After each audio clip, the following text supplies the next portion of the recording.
ഞാൻ ക്ലാസ്സിൽ പോകാൻ നല്ല മടിയായിരുന്നു ഇഷാന്. രാവിലെ തൊട്ട് കരച്ചിലായിരുന്നു പോകുന്ന വരെ.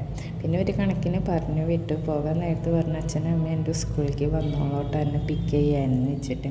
ഈ രാവിലെ നമ്മളെ മക്കൾ സ്കൂളിലേക്ക് പോകുമ്പോൾ പോയിട്ട് വരുന്ന വരെ ഒരു സമാധാനം ഉണ്ടാവില്ല. വേറെ ഒന്നും കൊണ്ടല്ല, പ്രത്യേകിച്ച് ഈ കരഞ്ഞിട്ട് പോണ ദിവസങ്ങളിൽ എന്നെ സംബന്ധിച്ച് അങ്ങനെയാണ് കേട്ടോ. അപ്പോൾ രാവിലെ കരഞ്ഞിട്ട് പോയ കാരണം കൊണ്ട് എനിക്ക് ഇന്നൊരു സുഖം ഉണ്ടായില്ല. അപ്പോൾ ഞാൻ വിചാരിച്ചു അവന് എന്തെങ്കിലും ഒരു സർപ്രൈസ് കൊടുക്കണമെന്ന്. അപ്പോൾ കഴിഞ്ഞ പ്രാവശ്യം ഞങ്ങൾ ഡിമാർട്ടിൽ പോയപ്പോൾ അവന് റബ്ബർ കണ്ടു വെച്ചിട്ടുണ്ടായിരുന്നു. അപ്പോൾ അന്ന് വാങ്ങട്ടെ എന്ന് ചോദിച്ചപ്പോൾ ഞാൻ വേണ്ടാന്ന് പറഞ്ഞു. പിന്നെ എന്തായാലും അവനൊരു ചെറിയൊരു സർപ്രൈസ് കൊടുക്കാമെന്ന് വെച്ചിട്ട് ആ റബ്ബർ ഞാൻ വാങ്ങിയിട്ടുണ്ടായിരുന്നു. അപ്പോൾ ക്ലാസ് കഴിഞ്ഞ് വന്നപ്പോൾ അത് കൊടുത്തപ്പോൾ ആൾ നല്ല ഹാപ്പി.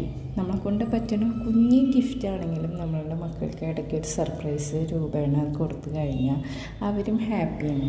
എനിക്ക് എൻ്റെ മോൻ ആ കാര്യത്തിൽ എനിക്ക് ഇടയ്ക്ക് ഒരു സർപ്രൈസ് തരും. വേറെ ഒന്നും അല്ല, ചെറിയ കമ്മൽ അല്ലെങ്കിൽ കുഞ്ഞ് ക്ലിപ്പോ. അവനറിയാം എൻ്റെ ഇഷ്ടങ്ങൾ എന്തൊക്കെയാണെന്നുള്ളത്. അപ്പം നമുക്ക് എന്തെങ്കിലുമൊക്കെ ഒരു ഗിഫ്റ്റ് തരുമ്പോൾ നമ്മളും അതേപോലെ അവർക്കും ഒരു ചെറിയൊരു ഗിഫ്റ്റ് കൊടുത്തു കഴിഞ്ഞാൽ അവരും ഹാപ്പിയാവും. അപ്പോൾ ശരി, വേറെ വീഡിയോയിൽ കാണാം.